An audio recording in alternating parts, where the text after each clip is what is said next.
तुरंत आत्मदेव से गोकर्ण बोले, पिताजी जिस पिता की संतान दुष्ट हो ऐसे पिता को घर का परित्याग ही कर देना चाहिए। क्यों भैया, दुष्ट का पता नहीं कब मर्यादा को पार कर जाए। देखिए संतान दुष्ट हो ना, जीवन में 3 नियम बना लो।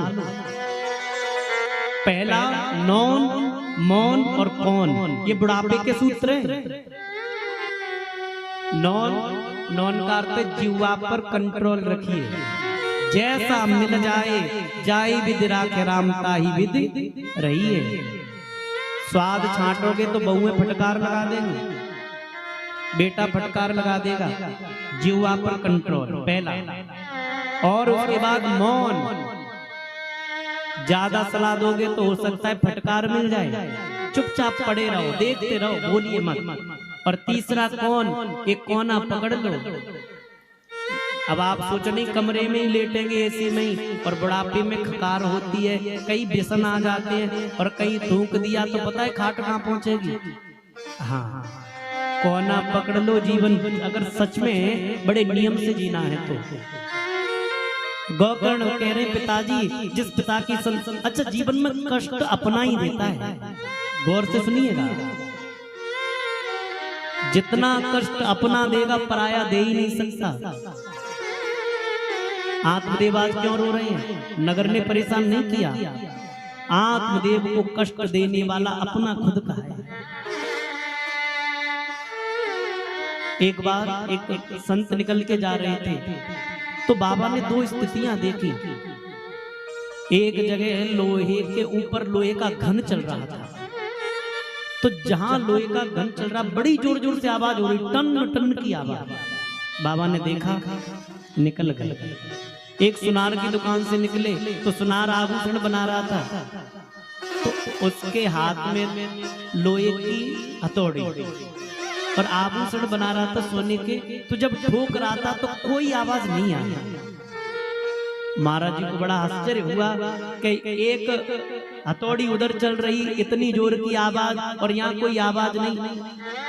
तो बाबा ने लोहे को पूछा, गौर से सुनिएगा, बाबा ने लोहे को पूछा,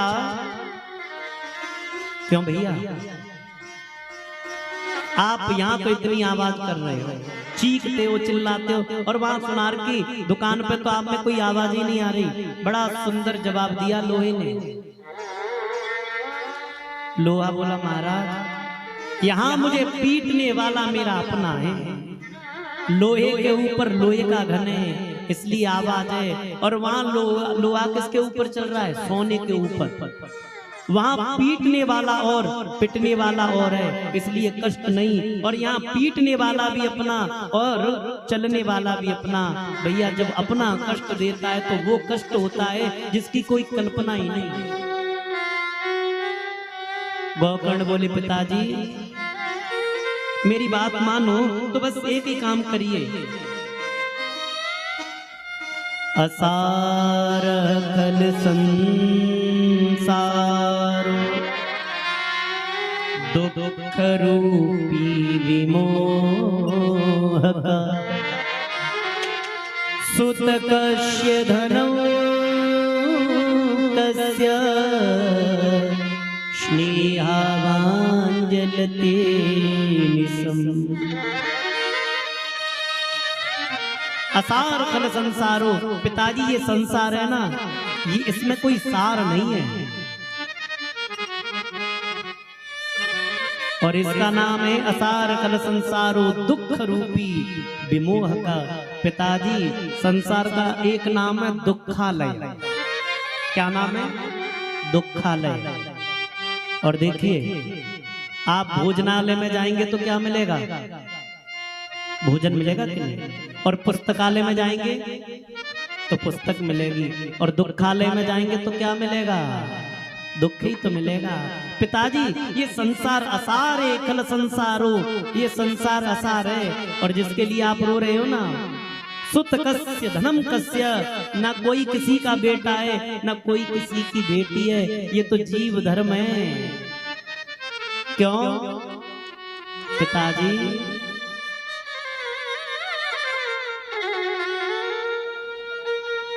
ये जीवन की जो श्वास है ना, इनका ये नहीं पता कि कब सांस संग छोड़ जाए। अच्छा, एक बात कहें आपसे, संबंध आत्मा का कोई संबंध नहीं होता। गौर से सुनिएगा, हम सब आत्मा हैं और सब शरीर है। आत्मा का एक ही संबंध है, वो है परमात्मा से, और शरीर के कई संबंध हैं। संबंध है कि नहीं शरीर के? एक ही शरीर, कितने संबंध? किसी के हम पिताजी हैं, किसी के हम मामा हैं, किसी के फूफा जी हैं, किसी के जीजा हैं, किसी के साले हैं। आत्मा का कोई संबंध है?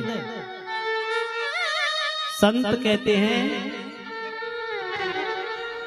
सांस छूटते ही सारे रिश्ते छूट जाएंगे,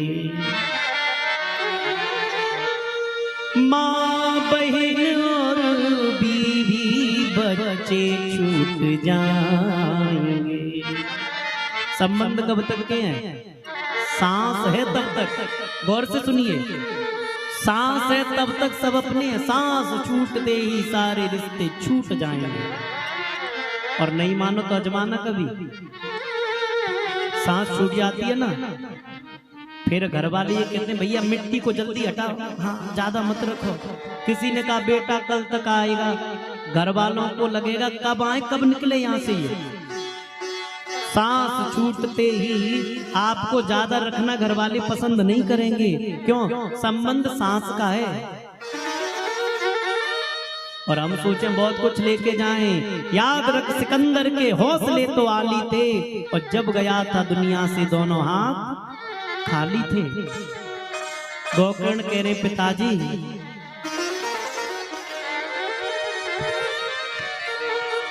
क्षण भंगुर जीवन की कलियां,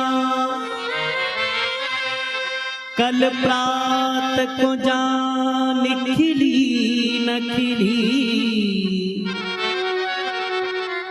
मलिया चल की सुच शीतल मंद, सुगंध समीर चली न चली। कल प्रात को काल लिए फिरता, तन नम्र पे चोट झिली न झिली, भजले हरि नाम हरि रसना, जाने अंत समय पहली नहिली, जाने अंत समय पहले नहिली, भजले हरि नाम है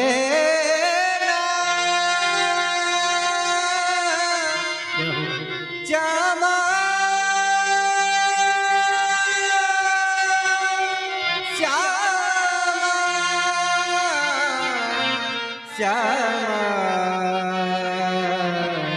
श्यामा श्यामा, भजले हरि नाम हरि रसना, और जाने अंत समय पहली। पिताजी मेरा तो एक ही